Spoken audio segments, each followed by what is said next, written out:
My father immigrated from China about 100 years ago, came down through Canada, went to Waterloo, Iowa, and opened up a Chinese restaurant with his brother. So my first management experience was at Red Lobster, which I am extremely grateful for. Burger. No, this is the first entrepreneurial ownership thing that I've been involved in. Yeah. So, our best advertising is within the four walls. It's what we do. So we took that philosophy and really applied it here. We really don't do any outside marketing. I would say I was a little cocky. Yeah. And I came in, I thought I knew it all. Full of confidence. I had been a co-CEO at Mimi's Cafe and really concentrated on a full bar. So we sell a ton of beer with burgers and fries, but we also have a real big brown liquor selection. I get pushed a lot by vendors and people that trying to look at cost. So they have a kind of a ready smile and a right attitude. We can work with that. Definitely make sure you do all of your due diligence. That begins with working in a restaurant at every capacity. Because if you don't know where your money's at, you're done. You're lost.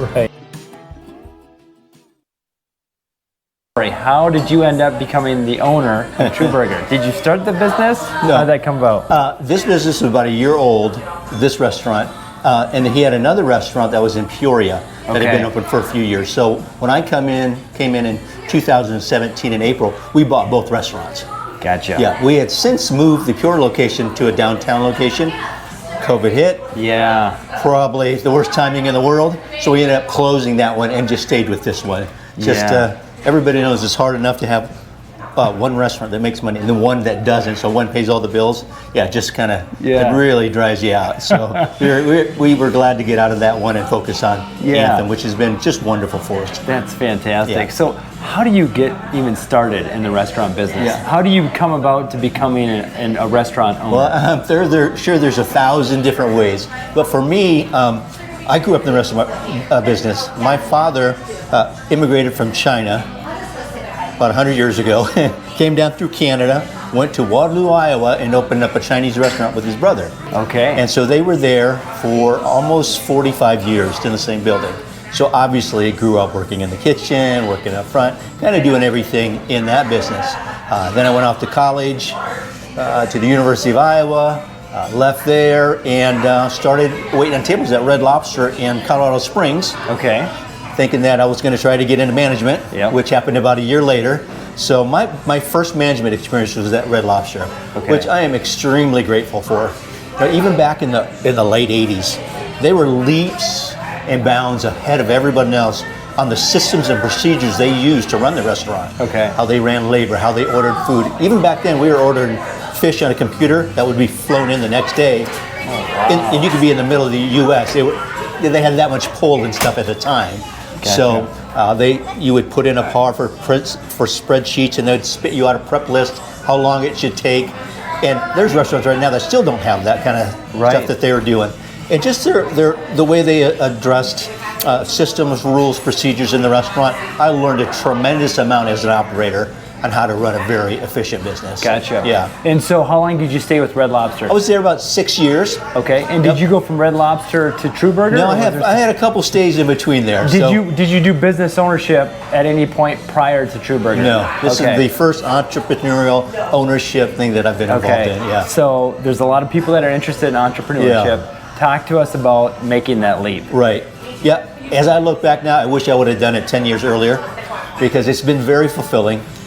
Taking all the things that I learned from the corporate world, which, I mean, they just do a good job because they have to. They've got to make more money every year. They've got to provide guest satisfaction. They measure everything, which has allowed me to learn those things to bring into our own business. So one of the things that we used to say back then was, our best advertising is within the four walls.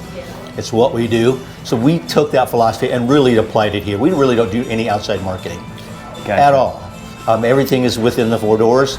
Just provide great service, great food, and a great atmosphere. It should take care of itself. Yeah, making that leap from employee to business owner. Yeah. Did you have some anxiety around that? There's some unknowns, right? It's something new. Right. Well, my dad owned a restaurant. He was a businessman for the whole time I was growing up. Yep. So I learned a bit from him. Probably didn't pay attention as much as I should have, because I left, to go to college. But I would say I was a little cocky. Yeah. And I came in, I thought I knew it all. Full of confidence. I had been a co-CEO at Mimi's Cafe and chief operating officer at Macaron Grill back in the day. So I pretty much thought I knew everything, right? Yeah. But it's much different coming into your own business and not having fully developed departments that you could rely on. If I had an HR problem, I went to HR. Yeah. If I needed to get somebody hired, I called HR. If I needed something, some training, then training would develop a program for you. Yeah. That all came on us. And I wasn't quite ready for that. Right. And then the bookkeeping and things. So I would say it was a good 2 years before things just clicked on a dime, right? You knew when to pay the right taxes and the right payrolls, and you knew those things to do. And how many years has it been now since you've been We are just over 7 years now. Okay. Yeah. We have a pretty small inside here. We seat about 64 inside and about 30 outside. Obviously, when we get in the middle of summer, we're in Arizona, so it slows down. We don't get much used to that patio. But after just coming out of season, kind of January through June, the patio's been packed. Business has been great. I would say slightly down from last year, a few points, but I think everybody's feeling that right now as the economy's a little bit on edge with prices being up and things like that. Correct. Yeah. When we first took over this concept, it was really burgers, fries, and shakes were their kind of direction. We kind of took it more upscale, got rid of the shakes, put a few entrees on, really concentrated on a full bar. So we sell a ton of beer with burgers and fries, but we also have a real big brown liquor selection. Okay. One of our things to claim is we do a great old fashioned. We barrel age it ourselves. We add our secret ingredients into it. Yeah, and then a lot of times we'll actually smoke them too. You put a dome over, and you pipe smoke in there and let it sit, so it's served on the table with the dome. And it's just one of the things. It gets attention. Tastes fantastic. Yeah. We got people that. Maybe when you felt like quitting, right?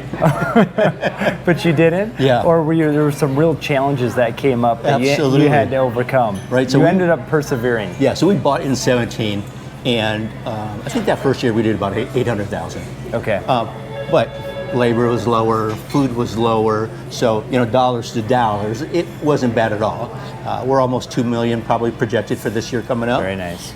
But that's what's the equivalent? I don't know. Yeah. With inflation being up double digit for a couple of years in Phoenix, you just got to walk that balance between how much can you pass on to the guest, correct, and how much you keep. I mean, one philosophy that we have here is that I get pushed a lot by vendors and people that trying to look at costs. Should we shrink portions a little bit? Should we use a little bit less quality that maybe the guests won't know? We've stuck to our guns. That we're keeping our 8-ounce Black Angus all natural patty as our base patty. We're not going to 7-ounce. And if we have to charge a little bit more, then that's what we're going to do. I've got a philosophy that if you go into a restaurant, you get a $15 pasta dish, and it's not very good. It's not a good value, right? Correct. Okay.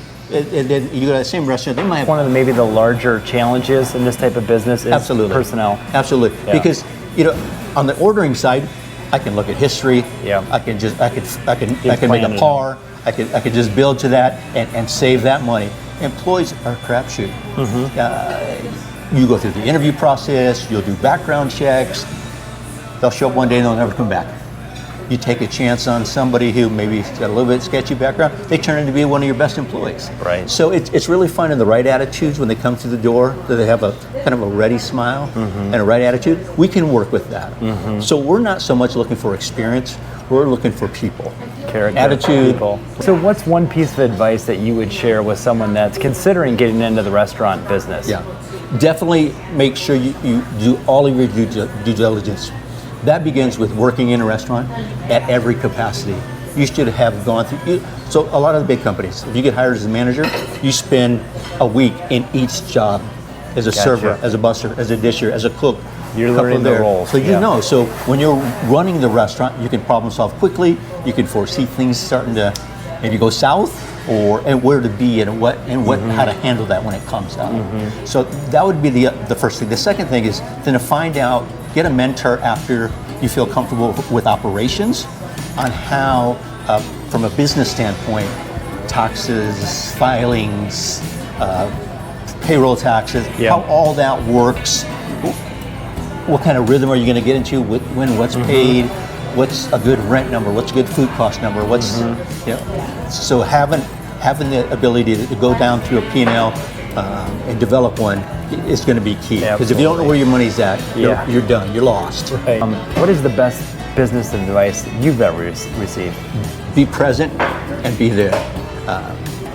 Too many restaurants I see, people try to buy and want somebody else to run. And if they don't have the right philosophy and they're just working for a check, that's different than having an owner here who really cares that every single guest is taken care of. Right. Because if you don't, you go broke.